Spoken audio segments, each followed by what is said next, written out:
नमस्कार। आइए आज एक ऐसे रहस्य पर से पर्दा उठाते हैं जिसने अंतर्राष्ट्रीय राजनीति में खलबली मचा दी है। एक तरफ दुनिया के बड़े देश चीन में शांति की कूटनीतिक चर्चाओं में व्यस्त हैं और ठीक उसी समय मध्य पूर्व में एक अचानक और बेहद विवादास्पद भू राजनीतिक ड्रामा शुरू हो गया है। इसराइल, यूएई और ईरान के बीच एक ऐसी स्थिति पैदा हो गई है जिस पर यकीन करना मुश्किल है। एक ऐसा रहस्य जिसने शांति की सारी उम्मीदों के बीच एक नया बवंडर खड़ा कर दिया है। तो चलिए इस पूरी कहानी को विस्तार से समझते हैं। ये सारा हंगामा 13 मई को हुए एक बड़े खुलासे से शुरू हुआ। इजरायली प्रधानमंत्री कार्यालय के आधिकारिक ट्विटर अकाउंट से एक ऐसा संदेश जारी किया गया जिसने सच में एक राजनैतिक बम का काम किया। बयान में साफ साफ कहा गया कि ऑपरेशन रोरिंग लायन के बीच इजरायली प्रधानमंत्री नेतन्याहू ने गुप्त रूप से यूएई का दौरा किया और वहां के राष्ट्रपति शेख मोहम्मद बिन जायद से मुलाकात की। अब ये कितनी बड़ी बात है कि एक तरफ युद्ध पूरी तरह से सक्रिय है और उसी बीच एक देश का नेता गुपचुप तरीके से दूसरे देश पहुंच जाता है। ये दावा ही अपने आप में इतना बड़ा था कि दुनिया भर का ध्यान इस पर टिक गया।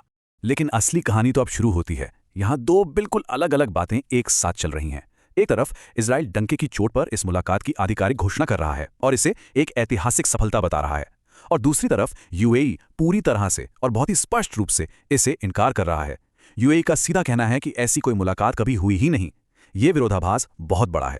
एक नेता कह रहा है कि मुलाकात हुई और दूसरा कह रहा है कि ऐसा कुछ हुआ ही नहीं। यही इस पूरे ड्रामे की सबसे बड़ी गुत्थी है। भाग 1, द हिडन डिफेंस पार्टनरशिप। ये एक ऐसी गुप्त रक्षा साझेदारी है जिसे दुनिया की नजरों से बेहद सावधानी से छिपाकर रखा गया था। इस साझेदारी को समझने के लिए इन आंकड़ों पर गौर करना बेहद जरूरी है। आमतौर पर यही माना जाता है कि युद्ध का असली केंद्र हमेशा इजराइल ही रहा है, लेकिन ये डेटा कुछ और ही कहानी बयां कर रहा है। इजराइल ने लगभग 1400 हमलों का सामना किया, जो कि काफी ज्यादा है, लेकिन यूएई का आंकड़ा देखा जाए तो ये 2900 के पार है, यानी 1400 के मुकाबले 2900 से ज्यादा हमले। ईरान ने यूएई को अपना एक प्रमुख लक्ष्य बनाया और उस पर भारी मात्रा में ड्रोन और मिसाइलें दागीं। इससे यह साफ हो जाता है कि युद्ध का असली दबाव वास्तव में किसके ऊपर था। और इन लगातार हमलों का असर सिर्फ इमारतों या सैन्य ठिकानों पर ही नहीं हुआ, बल्कि इसने यूएई की मजबूत अर्थव्यवस्था को भीतर तक हिला दिया।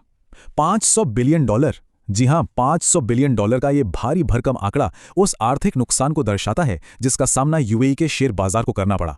बाजार अचानक से औंधे मुंह गिर गया, घबराए हुए निवेशक अपना पैसा निकालने लगे और व्यापारिक नजरिए से हालात बहुत ही ज्यादा गंभीर हो गए।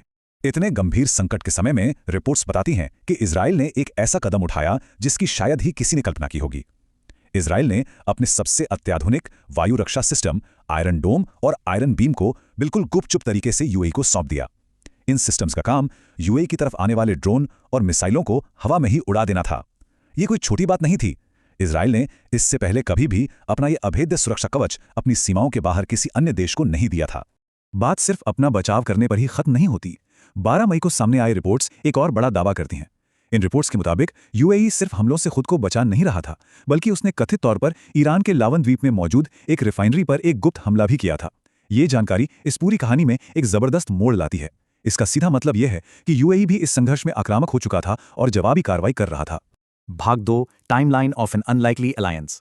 आइए देखते हैं कि कैसे दो ऐतिहासिक रूप से विरोधी देशों के बीच यह अप्रत्याशित गठबंधन समय के साथ विकसित हुआ। अगर इतिहास के पन्नों को पलटा जाए तो ये बदलाव रातों रात नहीं हुआ।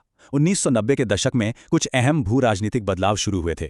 फिर 2011 में जब अरब स्प्रिंग आया तो सत्ता में हुए बदलावों ने अरब देशों के कड़े रुख को थोड़ा नरम किया। लेकिन सबसे बड़ा टर्निंग पॉइंट आया साल 2020 में, जब अब्राहम अकॉर्ड्स पर हस्ताक्षर किए गए। इससे इजराइल और यूएई के बीच आधिकारिक तौर पर राजनयिक संबंध स्थापित हो गए। और इसके ठीक 2 साल बाद 2022 में I2U2 यानी इंडिया, इजराइल, यूएई और यूएसए का ये विशाल आर्थिक गठबंधन बना।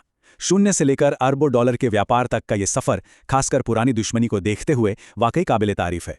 भाग 3, the Iran UAE territorial dispute. अब इस क्षेत्र में फैले तनाव की असली और पुरानी वजह पर नजर डालते हैं। इस सारे तनाव और दुश्मनी की असली जड़ हॉर्मोज जलडमरू मध्य में मौजूद 3 बेहद महत्वपूर्ण रणनीतिक द्वीप हैं। इनके नाम हैं लेसर टूनब, ग्रेटर टूनब और अबू मूसा। आज की तारीख में इन तीनों द्वीपों पर ईरान का नियंत्रण है, लेकिन यूएई लगातार इन पर अपना दावा जताता रहा है। जमीन और समंदर के सामरिक नियंत्रण की ये लड़ाई कोई आज की नहीं है। इसी विवाद ने हमेशा से इन दोनों पड़ोसियों के बीच संबंधों में कड़वाहट और तनाव को बनाए रखा है।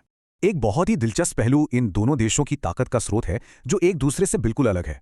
एक तरफ ईरान है, जिसकी लगभग 10 करोड़ की आबादी उसे एक विशाल जनसंख्या की और सैन्य ताकत देती है, यानी एकदम असली मसल पावर। वहीं दूसरी तरफ यूएई है, यूएई की अपनी मूल आबादी सिर्फ 33 लाख के आसपास है, लेकिन उनकी असली ताकत उनकी अर्थव्यवस्था, आधुनिक तकनीक और वैश्विक निवेश है। तो मूल रूप से ये क्षेत्रीय दबदबे की एक जंग है, जहां एक तरफ सैन्य ताकत है और दूसरी तरफ आर्थिक कुशाग्रता। और इस पूरी स्थिति में आग तब लग गई जब ईरान को इजराइल और यूएई के बीच इस कथित गुप्त रक्षा सहयोग की भनक लगी। ईरान की प्रतिक्रिया बहुत ही सख्त और आक्रामक रही। ईरान ने सरेआम यह ऐलान कर दिया कि वो इजराइल के साथ सहयोग करने के इस कथित कदम के लिए यूएई को कभी माफ नहीं करेगा।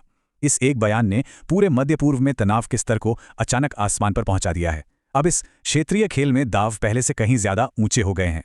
भाग 4, political motives behind the claim. अब उस सवाल पर आते हैं कि आखिर इजराइल ने इस रहस्यमयी दावे को इसी वक्त दुनिया के सामने क्यों रखा। इजरायली प्रधानमंत्री के इस दावे के पीछे 3 बहुत ही सोची समझी रणनीतियां नजर आती हैं। पहला कारण तो यह है कि जब अमेरिका और ईरान के बीच अंतर्राष्ट्रीय वार्ताएं चल रही थीं, तो इजराइल खुद को कहीं ना कहीं किनारे किए जाने से असहज महसूस कर रहा था। दूसरा बड़ा कारण यह था कि इजराइल दुनिया को यह दिखाना चाहता है कि इस क्षेत्रीय अस्थिरता के खेल में वो अकेला नहीं है, ताकि सारा का सारा दोष सिर्फ इजराइल के सिर पर न बढ़ा जाए। और अंत में हर नेता की तरह उन्हें भी अपने देश के भीतर की राजनीति और भारी घरेलू दबावों को संभालना था। ये तीनों चीजें मिलकर इस चौंकाने वाले दावे की असली वजह बनी। तो फिर यूएई इस बात से इतना घबराया हुआ क्यों है? वो इस मुलाकात को पूरी तरह से नकार क्यों रहा है? इसका जवाब है डर। यूएई का सबसे बड़ा डर यह है कि अगर इजराइल के साथ उसके गुप्त सैन्य संबंध आधिकारिक तौर पर मान लिए जाते हैं, तो खाड़ी सहयोग परिषद यानी जीसीसी के अन्य सदस्य देश उसका कड़ा बहिष्कार कर सकते हैं।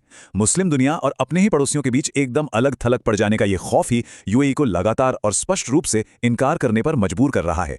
इस पूरे विश्लेषण के बाद अंततः एक सबसे बड़ा और विचारणीय सवाल खड़ा होता है।